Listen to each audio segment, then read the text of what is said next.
त त्यति जानुपर्ने। उहाँको बाटो यस्तो छ कि त्यस्तो बाटो त यो उता हतुवाबाट झर्ने हाइखराङबाट झर्ने तल त्रिवेणी झर्दाखेरि त्यहाँ कस्तो छ यस्तो ओडारभित्रदेखि 12 फुटे च्यादर बोक्छ मान्छे हौ त्यहाँ लड्यो भने कोसीमा तल प्याम बिचमा यसो अल्झिने ठाउँ छैन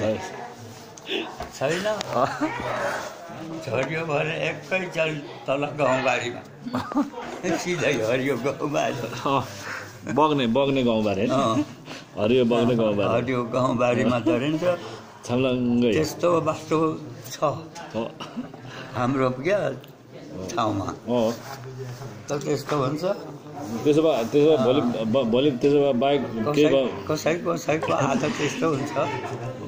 अलिक लामो सफर जाँदाखेरि निन्द्रा आउने निन्द्रा आउँछ सबसे ठुलो भुल त्यो हो। म त निन्द्रै लाग्दैन त्यो निन्द्रा लाग्यो भने भित्रतिर बाइक राख्दैन सुत्ने बाइकलाई किनारामा सुताइहाल्नु भयो अनि आफू छेउमा सुत्ने अहिले बरु 5 मिनट 10 मिनट ढिलो गरेर जाँदा के हुन्छ जान्छु है भन बिचमा गएपछि ठोकिएको त थाहै हुन्छ छैन मिसिने चिज हो।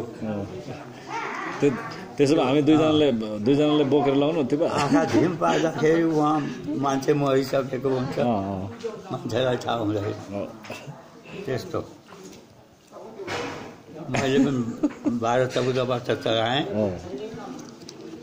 कस्तो मै भन्ने फिटरहरू अहिले बात भएको मान्छे एकछिनमा चट मृत्यु अवस्थामा चट व्यतीत त्यस्तो हुन्छ।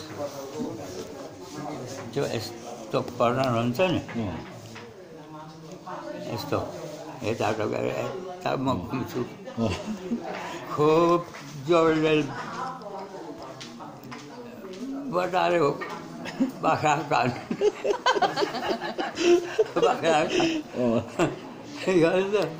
त्यो बाइक त के गर्छ यता घुम्नुको बजाएर त उता सिधै पो जानुपर्छ त कन्ट्रोल गर्न सक्छ। यहाँ यस्तै भौड छ त एउटा फिटर 35 फुट लामो